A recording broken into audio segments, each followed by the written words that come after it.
የሮማ ካቶሊካዊት ቤተክርስቲያን ርዕሰ ሊቃነ ጳጳሳት ፍራንሲስ ባለፈው ሰኞ ነበር ከዚህ ዓለም ድካም የማረፋቸው ዜና የተሰማው። የቫቲካኑን የቅዱስ ጴጥሮስ መንበር በመረከብ ከደቡባዊ አሜሪካ ክፍለ ዓለም የመጡ የመጀመሪያው አቡንም ነበሩ። ከረዥም የህመም ጊዜ በኋላ ያረፉት ፍራንሲስ 88 ዓመታቸው ነበር። ርዕሰ ሊቃነ ጳጳሳቱ በመንበረ ጴጥሮስ ለማገልገል ከተመረጡበት ዕለት ጀምሮ የነበረውን አገልግሎታቸውን እንዲሁም ከእርሳቸው ማለፍ በኋላ ስለሚጠበቁ ጉዳዮች አንድ እንግዳ ከወደ ሀገር ቤት ጋብዘን አነጋግረናል። አባ ጴጥሮስ በርጋ ይባላሉ። በኢትዮጵያ ካቶሊካዊት ቤተክርስቲያን የአዲስ አበባ ሀገረ ስብከት ሐዋርያዊ ጽሕፈት ቤት ኃላፊ ናቸው። የርዕሰ ሊቃነ ጳጳሳቱን ዜና እረፍት የሰሙበትን አጋጣሚ ጨምሮ በወቅቱ የነበረውን ስሜት ያጋሩበትን ቃለ ምልልስ በማስቀደም እነሆ የዕለቱን የአንድ ለአንድ ዝግጅት ጀመርን። እንግዲህ እርግጥ ነው ከባድ ሀዘን ነው በመላው ዓለም ላሉ ካቶሊካውያን እንደዚሁም በጎ ፈቃድ ላላቸው ሁሉ እና የእሳቸው ከዚህ ዓለም ድካም በሞት መለየት የሰማ ነው። በአዲስ አበባ እንግዶች ተቀብለን ከፈረንሳይ የመጡ ሊቃነ ጳጳሳት እና የእነሱ ዴሊጌሽን ተቀብለን እያነጋገርን ባለንበት ሰዓት ነው። ከብፁዕ ካርዲናል ብርሃነ ኢየሱስ እና ሌሎች ሊቃነ ጳጳሳት ከኢትዮጵያም ከፈረንሳይም እና እንሰማ በጣም ነው እንግዲህ ሁሉም የደነገጠው። እኔም እንግዲህ ይህንን መልእክት ሲደርሰኝ አጠገቤ ካሉት ጋር እነጋገር ሌሎቹ እንደውም ሳይሰሙ ያየነው እኛ ነን። ምክንያቱም የበላይ አባቶች ውይይት ላይ ስለነበሩ ይናገሩም ስለነበር ፌክ ኒውስ ነው። ምክንያቱም ትናንትና በቅድስት መንበር በባዚሊካ አደባባይ ወጥተው ምዕመናንን ያበረታቱ ስለነበር በትላንት ስንል እሁድ ማለት ነው የፋሲካ ዕለት እንግዲህ ሲታዩ ደህና ነበሩ። እንግዲህ ምንም ድካም የሚታይባቸውም ቢሆን እንዲህ በፍጥነት እንደው አንድ እንትን ይከሰታል የሚል እንትን አልነበረንም። ትልቅ ተስፋም ነበረው እዛ አደባባይ የነበረ ህዝብ እና አላመንም። ስለዚህ ቴክኒክ ነው እና መደወልም ነበረብን። የቫቲካን ሰዎች እዛ የኢትዮጵያ የአማርኛ ክፍል ሬዲዮ ክፍል ሰዎች ጋር ካህናት ጋር ደውለን አረጋገጡልን። ከዚያም ያው በኦፊሻል በሆነ መንገድ ሰማን እና በጣም ነው ያስደነገጠን። መልካም እንግዲህ ያው አንዱ ጥያቄም እሱ ነበረ። ብፁዕነታቸው ለረዥም ጊዜ በህመም ተይዘው ሕክምና ሲከታተሉና እንዲያውም አስጊ ሁኔታ ውስጥ ሁሉ ጭምር ደርሰው ነገር ግን በኋላ ላይ አገግመው ታይተዋል። እንዳውም አሁን እርስዎ እንደጠቀሱልኝ የትንሣኤ ዕለት እሑድ ዕለት በአደባባይ ታይተው ቡራኬ ሲሰጡ እንዲሁ ተመልክተናቸዋል። ነገር ግን በማግስቱ ነበር ህልፈታቸው የተሰማው። በጣም ፈጣን ነበረ። ምንድነው የተፈጠረው? በጣም የሚገርምም ነው። ምክንያቱም የእግዚአብሔር ስራ እንደሆነ ነው። እኛ ቀስ ብለን ከድንጋጤ ስንወጣ ያየነውም ይሄንን ነው። ህዝቡም የሚረዳው በዚያ መልኩ ነው። በፋሲካ ማግስት እግዚአብሔር ወደሱ ሲጠራቸው እንግዲህ ያ እሁድ የነበረው ምልክት እኛ መጀመሪያ አልተነዳነውም። በሰብአዊ እንትን ነው የምናስበው። ግን የእግዚአብሔር ፈቃድ ደግሞ ገና እሁድም ለመሰናበት እንዲወጡ የሆነበት ነው እና እሳቸውም ተዘጋጅተዋል። ነገር ግን በአገልግሎቱም አልጋ ላይም ሆነው ቀጥለዋል። ሆስፒታልም በነበሩበት ጊዜ እና የተወሰነ መቀጠል እንደሚያስቡ ይታያል። በእኛ በኩል እንግዲህ እንደዛ ነበር ያሰብነው። ነገር ግን እግዚአብሔር የራሱ እቅድ ስለነበረው በማግስቱ እንግዲህ ሲሆን ተስፋ ነው ያደረግነው። በቃ እግዚአብሔር እሳቸው የሚሉት እንደነበረው እንግዲህ በዚህ በቅዱስ ሳምንት በተለይ ከፋሲካ እስከ ዳግመ ትንሣኤ ያለ ጊዜ ያው ከሳምንታት ሁሉ ቅዱስ ሳምንት ነው የሚባለው በቤተክርስቲያን በእኛ እና የትንሣኤውም ምስጢር የምንረዳበት የደስታ ከሞት ወደ ህይወት ከጨለማ ወደ ብርሃን የምንሻገርበት ጊዜ ብለን ነው እንግዲህ እንደ ክርስቲያን የምናስበው። ሁሉም ክርስቲያኖች በዚህ መልኩ ነው ይህንን የፋሲካን ጊዜ የሚያዩ።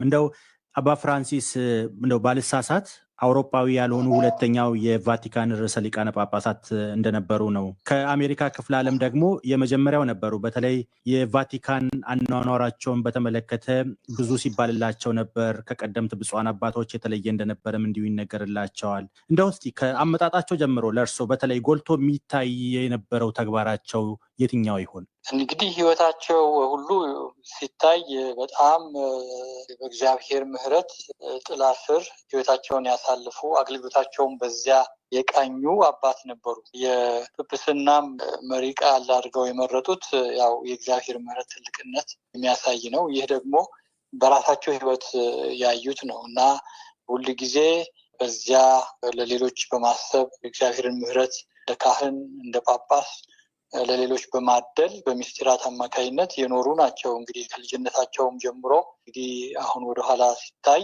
በአገልግሎት ዘመናቸውም ከእግዚአብሔር ጋር የነበራቸው ቁርኝት እግዚአብሔር መሐሪ እንደሆነ ወደ እግዚአብሔር መቅረብ እንዳለብን ያም ምህረት ደግሞ ለሌሎችም ማዳረስ እንዳለብን በሚል ነው። ያ የሚገኘው ያው በወንጌል ክርስቶስ ጌታ የሰበከው እግዚአብሔር ጋር ያስታረቀን እሱ ነውና ስለዚህ በሱ መንገድ መሄድ ነው። እሱ እኔ እውነት ሕይወት መንገድ ነኝ ባለው መንገድ በመሰረት በእሳቸውም በዚያ መመላለሳቸው ነው የምናየው። እንግዲህ ወንጌልን በሕይወታቸው የኖሩ እና ይህ ደግሞ ወዴት ነው የሚመጣው?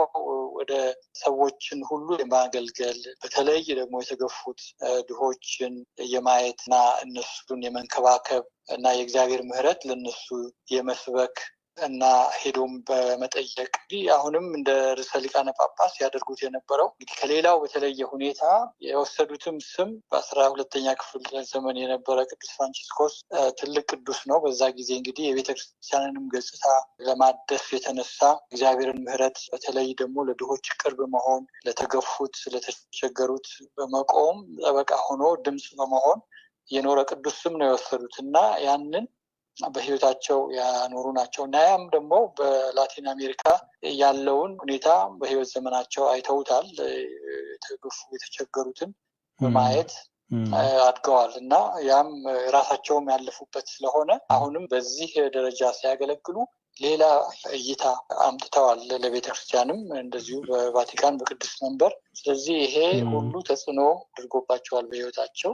እንደው እንዲያክሉልኝ በዚሁ ላይ አሁን እርስዎ ባነሱት ሀሳብ ውስጥ አባ ፍራንሲስ ወደ መንበረ ርዕሰ ሊቃነ ጳጳሳት ከመጡ ጊዜ ጀምሮ በተለይ ለሰብአዊ መብት፣ ለአካባቢ ጥበቃ በተለይ ደግሞ ቅድም እርሶም እንዳሉት ለተገፉና በሶስተኛው ዓለም ላሉ ህዝቦች ይቆረቆሩና ድምጽ ይሆኑ እንደነበር ብዙ ሲነገርላቸው ቆይቷል። የዚህኛው ተግባራቸው መነሻና መድረሻ እንደው የቤተ ክርስቲያን አስተምሮ ብቻ ወይስ የእርሳቸው የግል ስብዕና መዳመር ውጤት ጭምር ነው ይላሉ? አዎ እንግዲህ ሁለቱም ነው። የቤተ ክርስቲያን አስተምሮ ሁልጊዜ ያው አለ፣ ወንጌል ላይ የተመሰረተ ነው እና የጌታ አስተምህሮ ነው። የወንጌል አደራ አለ፣ እግዚአብሔር ቃል በዛ ያው አድገዋል። እሳቸው ብዙ መሪዎችም አሉ በዚህ በክርስትና ግን እሳቸው የበለጠ ቀርበው በሕይወታቸው በመኖር እስከታች ድረስ ወርደው በማግኘት በመምራት ብቻ በመናገር ብቻ ለሌሎች እንዲሰሩት በመገፋፋት ሳይሆን ራሳቸው እንግዲህ ልክ እንደተመረጡ የት ነው የሄዱት? የዓለም መሪዎችበት ወይም ዩኤን ሄደው መናገር ንግግር ማድረግ አይደለም የሄዱት ላምፓዱዛ የሚባል ጣሊያን ደሴት ሄደው ብዙ ስደተኞች ከአፍሪካ ወደ አውሮፓ ለመግባት ጥረት ሲያደርጉ ሕይወታቸው ያጡበት ቦታ ነው የሄዱት እና ወደ መሪዎች አይደለም የሄዱት እነሱን ለማግኘት እና ትኩረት እንዲሰጠው ለማድረግ ማለት ነው። እንግዲህ በተግባር ሕይወታቸውን ወንጌልን ፍሬ የኖሩ አባት ናቸው። እንደዛ ነው የምናስታውሳቸው እና ይህ ደግሞ በተግባር ደግሞ የተፈተነ ሲሆን የምንናገረውም ቃል ኦቶሪቲ ይኖረዋል። እንደዚሁ መናገር ብቻ ሳይሆን በተግባር ሄደውም ሲመለሱ የተገፉት ጋር ሄደው የተሰደዱ ካምፕ ሄደው ሲመለሱ ለሌሎች አብነት ለመሆን በሄዱበት አውሮፕላን ስደተኞችን ይዘው ወደ ቫቲካን ወደ ቅዱስ መንበር መኖሪያ ወደዛ ይዘው ይመጡ ነበር። ይህም ምልክት ለማሳየት በተግባር ክርስትናቸውን የኖሩ አባት ናቸው እና ስነ ምህዳርን በተመለከተ እንግዲህ እሳቸው እንደዚሁ እንትን አይደለም፣ ድሆችንም በማሰብ ነው። የስነ ምህዳር ተፈጥሮ የአየር ሁኔታ መዛባት ሰለባ የሚሆኑት ብዙ ጊዜ ድሆች ናቸው። በሌሎች ሀገሮች ሀብት በሚያከማቹ ሀገሮች ምክንያት የሚመጣ የተፈጥሮ ቀውስ ያንንም እንትን የሚሉት መዘዙ ለሰው ልጅ እንደሆነ ስለሚያውቁ ያንን ለማሳሰብ ነው። የበለጠ ትኩረት ተሰጥቶት ተወያይተውበት የዓለም መሪዎች መፍትሄ ማምጣት እንዲችሉ ተጽዕኖ ለመፍጠር በሚል ነው። መልካም። እንደው ብፁዕነታቸው እንግዲህ የቀብር ስነስርዓታቸው የፊታችን ቅዳሜ እንደሚፈጸም ነው ቫቲካን ያስታወቀችው። ያው ህይወት ይቀጥላል። የሚቀጥለው ደግሞ የእርሳቸውን መንበር የሚረከቡ አባት ማንነት ማነጋገሩ አይቀርም። እርስዎ ኢትዮጵያ ውስጥ እንደመኖሮ ከሶስተኛው ዓለም ብቻ ሳይሆን ከአፍሪካም ጭምር ኖት። እንደው አፍሪካዊ አባት የቅዱስ ጴጥሮስን መንበር የመረከብ እድል ይኖራቸው ይሆን? እንደ እርሶስ ምን ይታዮታል በግሎ? አሁ እንግዲህ በእኛ በዚህ ጊዜ ሁልጊዜ የሚጠየቅ ጥያቄ ነው። ያው እንግዲህ እንደ ሰዎች እንደዚህ አይነት ሀሳቦች ይመጣሉ።